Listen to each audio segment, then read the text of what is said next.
Bonjour à tous. Bonjour Sébastien. Salut Marie, comment ça va? Bonjour à tous. Bon, on a l'air d'avoir un marin reposé. Écoute, un peu plus reposé qu'hier, ouais, carrément. Pas encore complètement frais, mais plus reposé qu'hier. Ouais. Bon, parfait. Écoute Sébastien, on va attaquer cette vacation et je vais commencer par me faire le porte-parole, enfin la porte-parole en l'occurrence de tout le monde et de tous ceux qui t'ont suivi à terre, tes supporters, les gens qui ont rejoint l'aventure au fil de cette course et pour te dire un immense bravo pour cette course qui nous a tenus en haleine pendant plusieurs jours. Je crois que certains ont failli s'arracher les cheveux sur la fin de la course.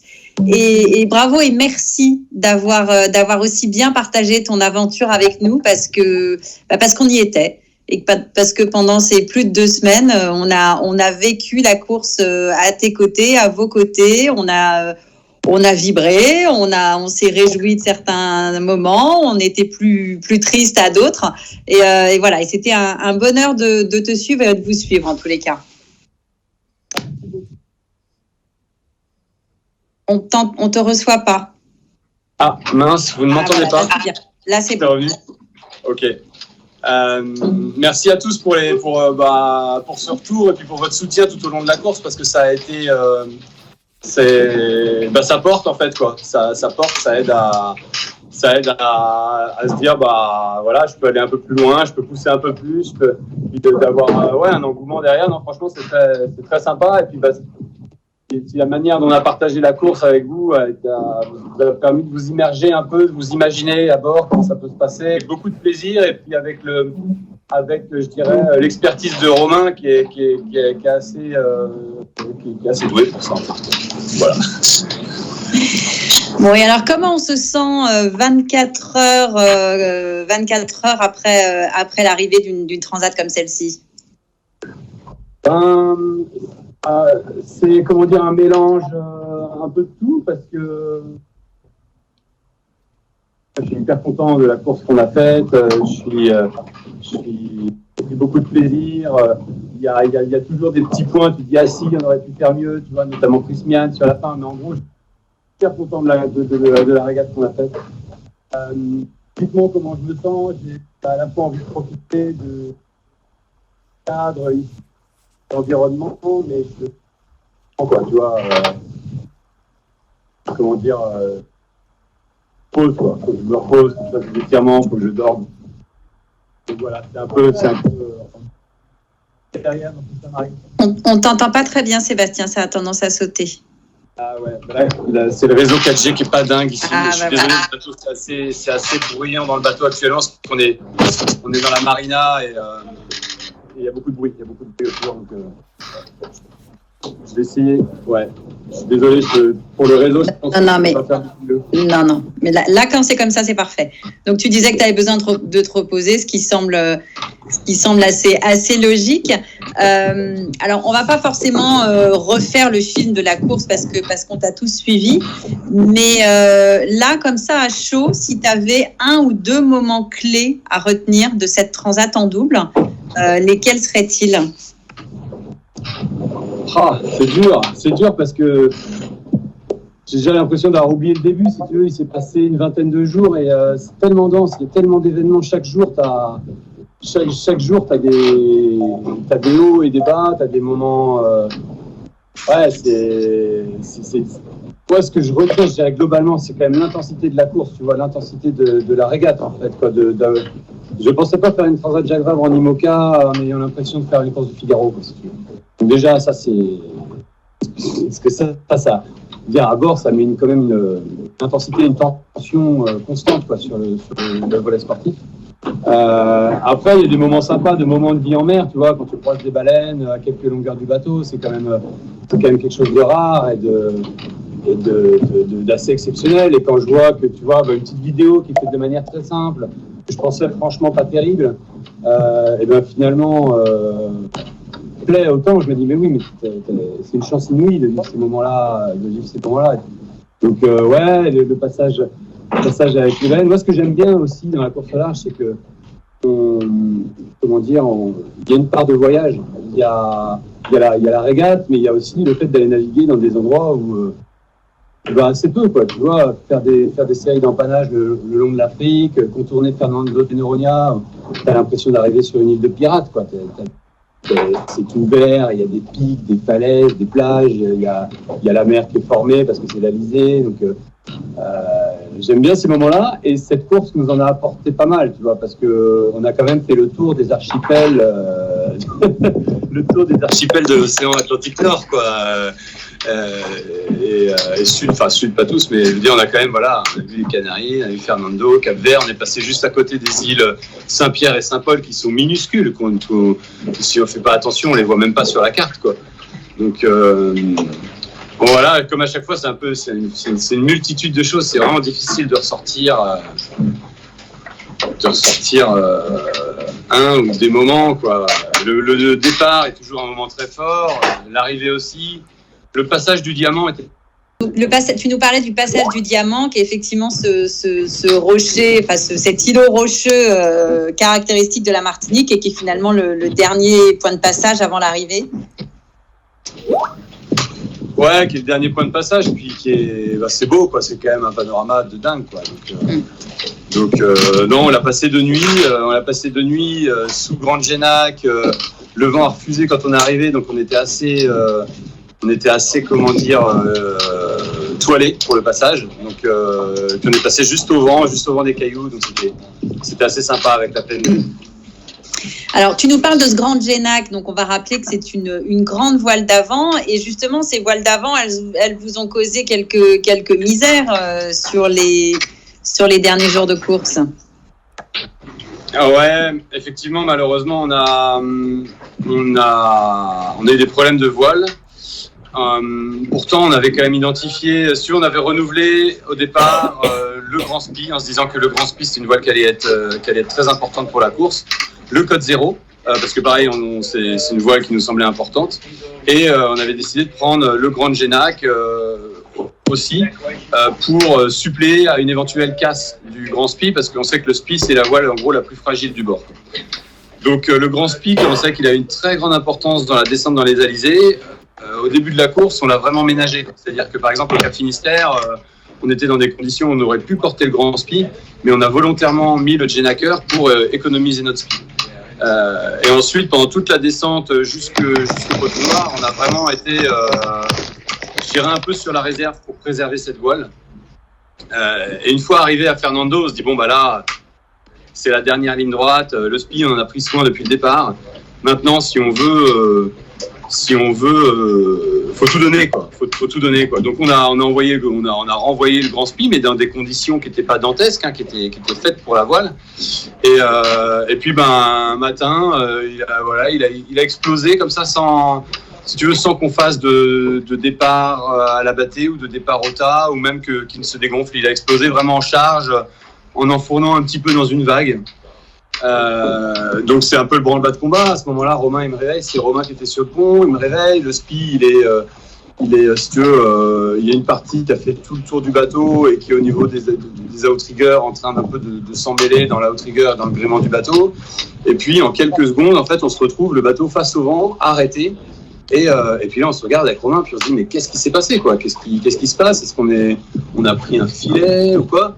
Et en fait, on va voir à l'avant, et non, c'est la partie avant du Spi qui chalute, qui est dans l'eau, et qui en fait fait ancre flottante et retient le bateau bout au vent, quoi. Donc là, on se retrouve avec la moitié du Spi à l'arrière qui faceille dans les haubans, et l'autre moitié qui tient le bateau par le bout dehors à l'étrave, quoi.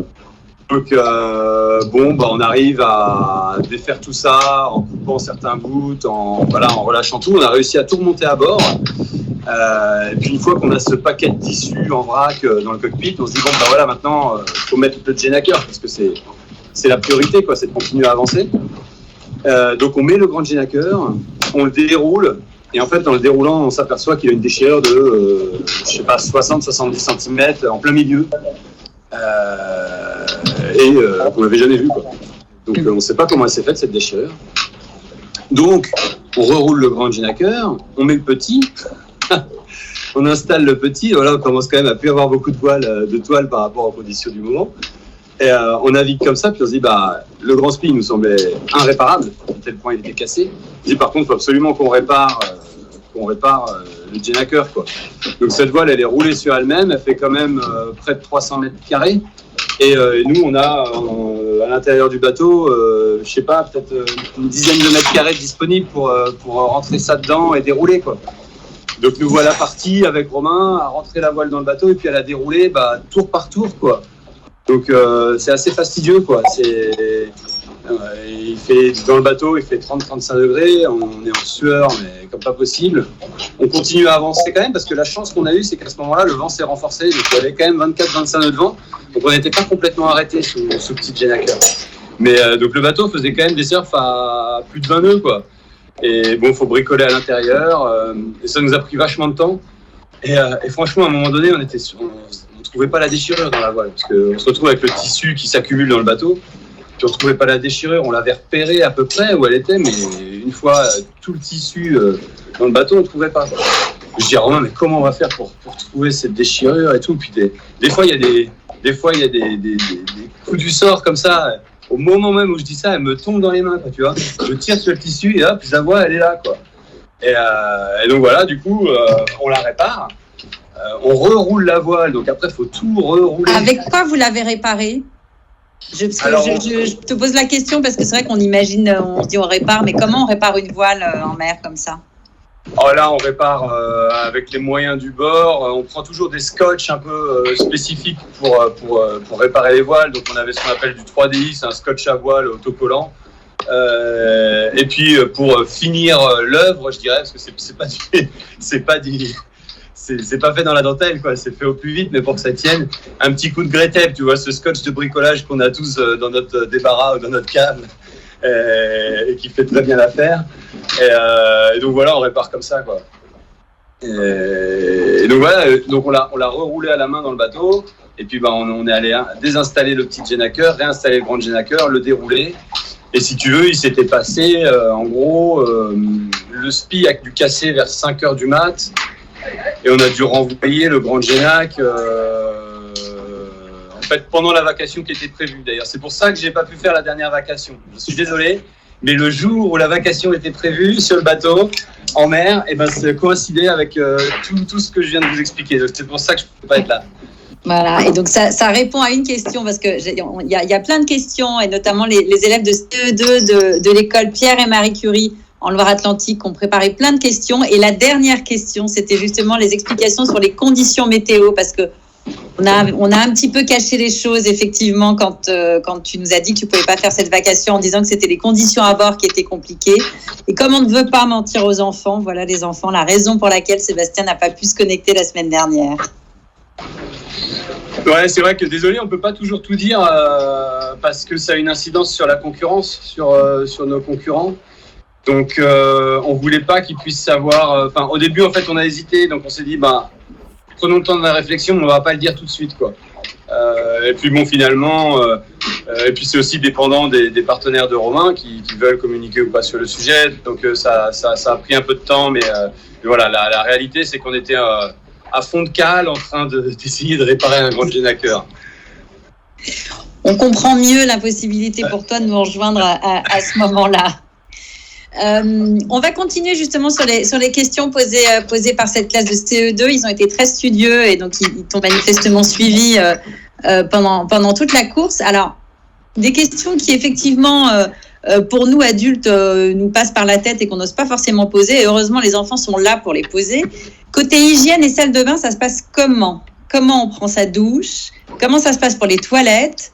Voilà, comment ça se passe dans la salle de bain à bord de l'IMOCA de Romain Attanasio et Sébastien Marcet. Alors en fait, ce qu'il faut s'imaginer, c'est que là, l'espace depuis lequel je vous parle, là, donc je suis assis derrière la table à cartes. Je ne sais pas si vous voyez très bien, dans le cadrage n'est pas terrible. Attendez, je vais essayer d'améliorer. Si vous voyez un peu mieux. Voilà, ouais. Donc là, il y a la table à cartes. Derrière moi, vous avez la banette.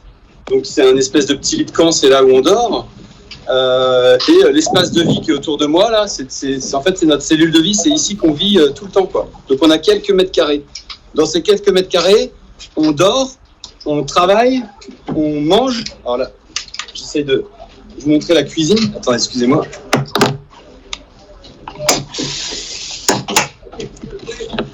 Voilà, donc là, on mange, vous voyez, c'est la cuisine. Je sais pas si vous voyez très bien, il y a un petit... Et si on voit bien.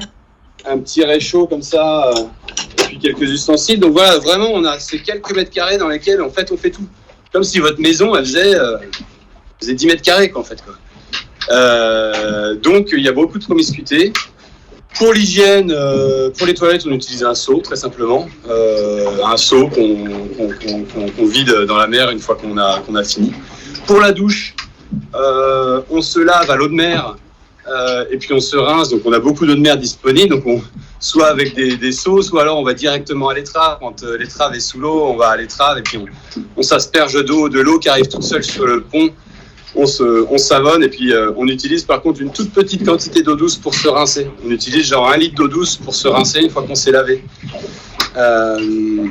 Donc voilà, et puis quand on prend pas des douches quotidiennement parce que l'eau douce, il faut quand même la produire, il faut la produire à bord, on la produit grâce à un désalinisateur, mais tout ça, ça prend de l'énergie, ça coûte de l'énergie, donc on peut pas prendre des douches tous les jours. On se lave sinon avec des lingettes comme les lingettes pour bébé, quoi. Plus quotidiennement. Donc voilà, je ne sais plus s'il y avait d'autres questions. Alors, il y en a pas mal d'autres, mais je ne te les ai pas encore posées. Tu nous as montré la planète. Combien de temps, en règle générale, vous dormez quand vous êtes en double sur une journée? Sur une journée, je pense qu'on dort peut-être 6 heures, un truc comme ça. En fait, on a fait un système de quart avec Romain qu'on n'avait jamais expérimenté l'un comme l'autre. Donc, les quarts, c'est quand on dit qu'on est de quart, c'est qu'on est responsable de la marche du bateau. C'est-à-dire que quand moi je suis de quart, je m'occupe de la marche du bateau et Romain peut vivre sa vie, se reposer. Et puis quand c'est lui qui est de quart, c'est l'inverse. Et en fait, on s'est dit, on aimait bien le rythme de 2 heures. Mais souvent, quand on dit, bon, bah, toi, tu fais de 8h à 10h, et puis moi, de 10h à midi, et puis de midi à 14h, en fait, moi, je trouvais que ça mettait une sorte de pression à bord, où on est toujours en retard en se disant, il faut que j'arrive au quart d'après à l'heure, Et donc, en fait, on a décidé de faire un truc, de se dire, bon, celui qui monte sur le pont, celui qui descend à la bannette, du moment où il s'allonge, il met un chrono de 2 heures, et 2 heures plus tard, il sort de la bannette. Et voilà. Et en fait, on a fonctionné comme ça tout du long. Et ça a hyper bien marché parce qu'on a été respectueux l'un de l'autre, de ne pas prendre, de pas se dire bon bah je sais pas, je prends 3 quarts d'heure pour manger par exemple et puis ça empiète sur ça rajoute du temps de quart à l'autre. Donc en étant respectueux l'un de l'autre et ben en fait ça a super bien marché et moi en tout cas j'ai pas eu cette sensation d'avoir toujours un horaire de quart à respecter. Je suis dans la manette, je me repose 2 heures et puis voilà, puis ça roule comme ça. D'accord, t'évoquais les repas justement. Est-ce que quand on est en double comme ça, on essaye de prendre un repas ensemble de temps en temps ou est-ce que chacun vit à son rythme en respectant, comme tu le dis, le rythme de l'autre, mais est-ce qu'on ne fait que se croiser? En fait, c'est très variable parce qu'il y a des moments où la vie à bord peut presque paraître monotone quand tout est calé, quand la météo ne change pas trop. Ou là, bah, du coup, on a du temps effectivement de se dire bon bah on va prendre une demi-heure ensemble pour discuter de la journée, pour passer un moment sympa, pour dîner ensemble. Et puis il y a des moments où on a tellement tout donné que tu vois typiquement quand t'as renvoyé le Grand Genac et que le bateau est de nouveau en route. La priorité, c'est qu'il y en ait un qui continue à faire naviguer le bateau à 100% et que l'autre se repose pour prendre le relais dans le moins de temps possible parce qu'on est tous les deux cramés, quoi. Donc c'est vraiment en fonction des conditions, de l'actualité du bateau. Mais c'est vrai qu'on s'est fait la réflexion une fois ou deux de se dire on se voit plus en fait, quoi. On se voit plus sur le bateau, quoi. Et donc de se dire bon bah ce soir on mange ensemble, quoi, tu vois. On s'est fait faire d'ailleurs un excellent rougail saucisse un soir tous les deux. On avait 2 rougail saucisses avec du riz et donc on s'est fait un super repas. Franchement, on s'aménage des temps, de vie ensemble, quoi. Ça, il y a quand même des moments de convivialité. Ouais. Bon, parfait. Alors, donc toujours dans cette série de questions des enfants. Alors, il y a un élément, ils sont très intéressés par le poteau noir, les CE2 de l'école qui t'a suivi, et donc ils voulaient savoir comment vous l'aviez vécu tous les deux et comment ça se manifeste un poteau noir? Parce qu'on dirait qu'on a entendu parler du poteau noir, mais nous, on a du mal à imaginer depuis la Terre comment ça se manifeste. Donc le poteau noir, c'est cette zone un peu qui marque l'équateur météorologique. En fait, ça se manifeste par des très gros nuages et des orages. C'est-à-dire que au fur et à mesure qu'on descend dans l'Alizé, avant d'entrer dans le poteau noir, on voit que les nuages ils grossissent. Et puis, au bout d'un moment, il n'y a plus d'Alizé et il n'y a plus que ces énormes nuages qu'il faut gérer en fait, parce que on cherche à utiliser le vent qui crée, mais il y a du vent sur le côté des nuages, mais il n'y en a pas sous les nuages. Donc on cherche toujours à aller sur le côté des nuages pour avoir le vent qui nous permette d'avancer. Donc voilà comment ça se manifeste. Oui, c'est ces gros nuages, ces orages, ces éclairs. On voit les éclairs avant d'arriver dans le poteau noir. En fait, on voit les éclairs devant nous, et puis on voit que ça se rapproche, puis au bout d'un moment, on y est, quoi. Et donc voilà. Au niveau stratégique, le poteau noir, c'est une bande qui est plus ou moins orientée est-ouest. Et donc une fois qu'on est dedans, on essaye de naviguer le plus possible vers le sud pour en sortir le plus rapidement possible. D'ailleurs, cette année, ça a été très très particulier parce que la météo nous a forcé de rentrer très à l'est dans le poteau noir. En fait, le poteau noir, on dit que du côté de l'Afrique, il est très large et du côté de l'Amérique, il est plutôt étroit. Donc en général, on essaye plutôt de le traverser le plus à l'ouest possible. Mais cette année, la météo, elle nous forçait à naviguer du côté de l'Afrique, donc du côté très large du poteau noir. Donc finalement, cette année, on a traversé le poteau noir à un endroit où on ne le traverse jamais d'habitude.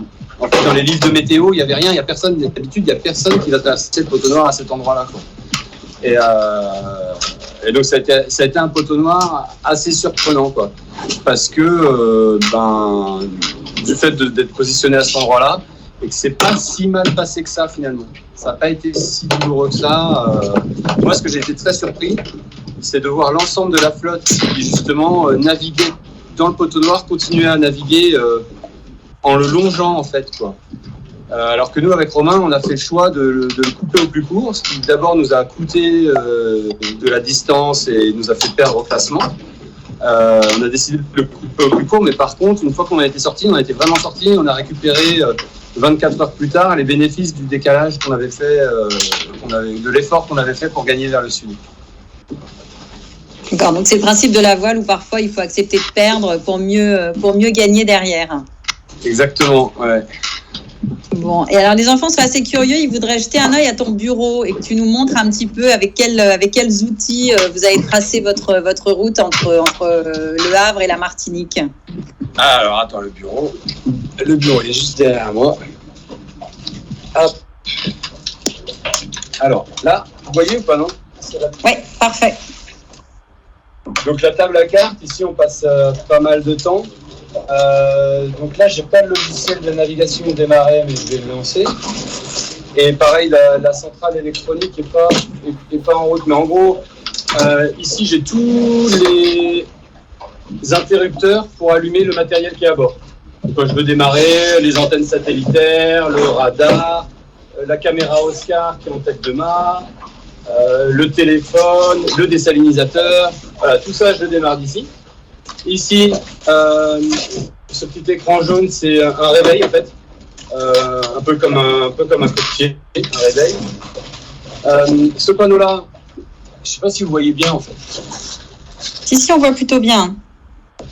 Donc ce panneau-là avec le bouton rouge, vert, bleu et noir, c'est pour contrôler la quille, quand je veux basculer la quille d'un côté à l'autre. En bas ici, j'ai un contrôleur pour les batteries du bord, pour savoir combien de tension j'ai dans les batteries pour l'énergie du bord. Et ces deux répétiteurs-là me donnent, hop là, des informations. Alors là, ils sont éteints parce qu'on est à quai, mais ils me donnent des informations de vent et de force de vent, d'angle du vent, de vitesse du bateau. Et ensuite, il y a l'écran d'ordinateur, en fait, où il se passe beaucoup de choses. C'est-à-dire que j'ai ce logiciel-là où j'ai une carte et où je peux positionner le bateau par rapport à la côte, par rapport aux cailloux.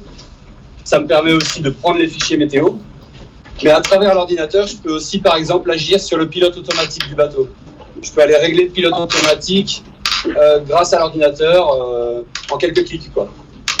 Donc voilà. Mais le bureau, voilà, ça c'est le bureau. On y passe beaucoup de temps ici. Le bureau et tous les outils de navigation. Est-ce que c'est également de là que tu appelles ta famille et à quelle fréquence on peut appeler sa famille quand on est un marin comme ça en course? En fait, aujourd'hui, à bord, on a WhatsApp en temps réel. Donc c'est comme à la maison. En fait, on choisit. Avant le départ de la course, on choisit ce qu'on veut mettre comme dispositif en place pour communiquer. WhatsApp, ça consomme pas beaucoup de données, c'est assez économe en données, donc c'est assez pratique parce qu'on n'a quand même pas le même débit que parce que vous êtes sur le Wi-Fi à la maison, c'est pas pareil. On peut pas regarder une série en ligne, on peut pas faire tout ça. Mais on peut faire un Skype comme on est en train de le faire. On peut faire du WhatsApp en texto ou en vocal. La vidéo, ça commence à consommer un petit peu plus. Et la fréquence, c'est libre à chacun. Mais c'est vrai que moi, je vois bien comment ça s'est passé avec ma famille pendant la course. C'est qu'il y a forcément un décalage entre la vie à terre et la vie en mer. Et donc, c'est hyper agréable d'avoir des nouvelles. Ça booste, c'est réconfortant, enfin, moi j'adore. Mais au bout d'un moment, il y a forcément quand même un décalage entre la vie de terrestre et la vie de marin qui est assez différente sur le rythme de vie, sur les préoccupations. En mer, on a des préoccupations qui sont très différentes de la vie à terre. Les préoccupations, c'est quelle est la force du vent, quelle est la direction du vent, quel est l'état de la mer. Voilà, à terre, on a plein d'autres choses. Mais donc, il y a un décalage quand même qui se crée au fur et à mesure. Donc voilà. Ça marche. Sébastien, maintenant que vous êtes arrivé à Fort-de-France, est-ce que tu peux nous expliquer ce qui va se passer là dans les prochains jours et surtout une question, comment va repartir le bateau vers la Bretagne? Alors justement, vous avez peut-être vu, je ne sais pas si vous avez vu derrière moi l'équipe technique s'affairer. Ouais. Le bateau repart en convoyage avec l'équipe technique demain ou après-demain.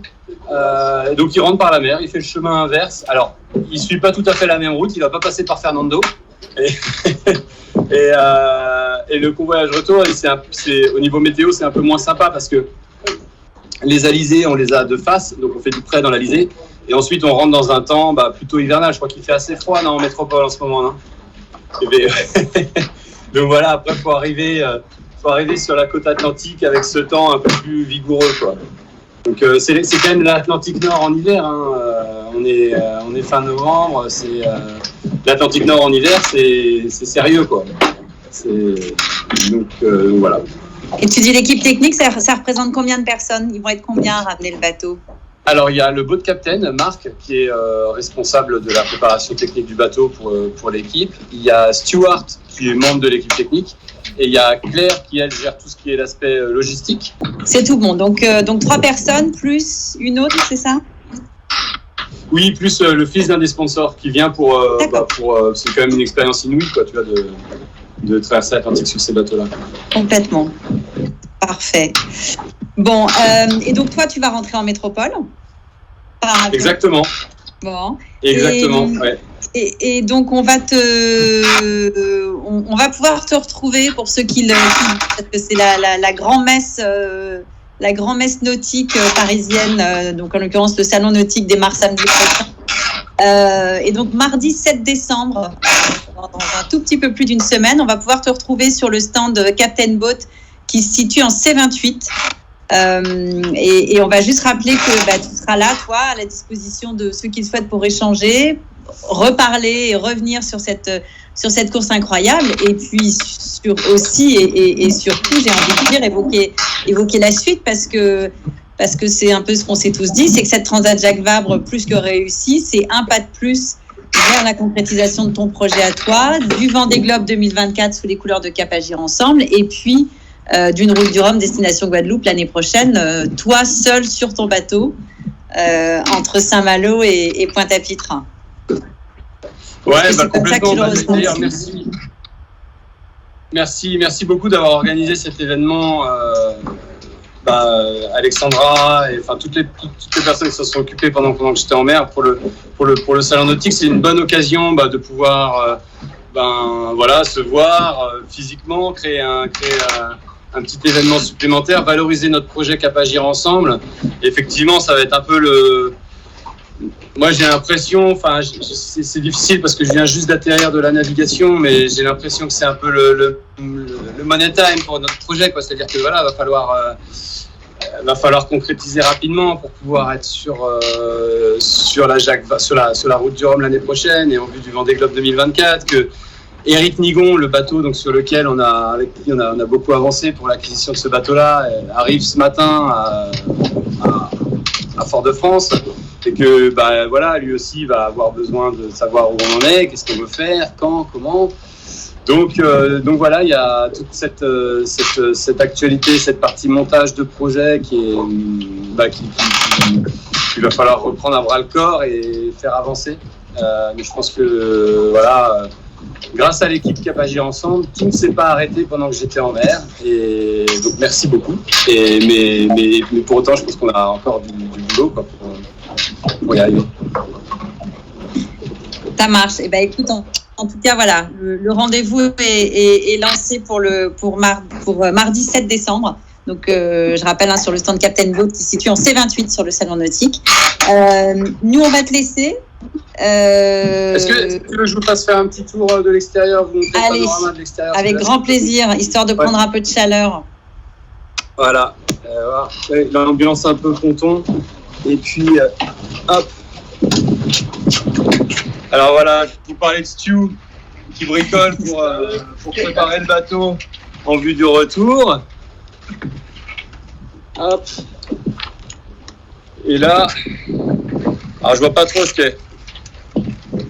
Ah oui, je suis sur le pont du bateau. Il y a le ponton derrière moi avec tous les autres bateaux amarrés. Ouais, on les voit. On voit le vainqueur du Vendée Globe derrière toi. Ouais. La marina de Fort-de-France, c'est quand même un cadre de dingue. Même le temps a l'air assez désagréable. Ouais, c'est dur. C'est très... Ouais.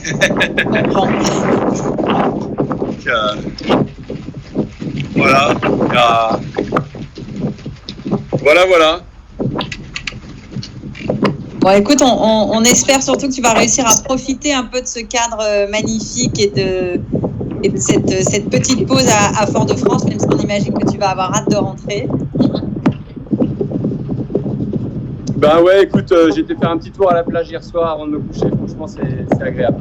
Donc j'en profite un peu, mais j'ai hâte aussi de rentrer pour retrouver mes proches. Bon, je crois qu'il y a un petit garçon qui a suivi la course, qui a fait son virtual regatta à lui à la maison.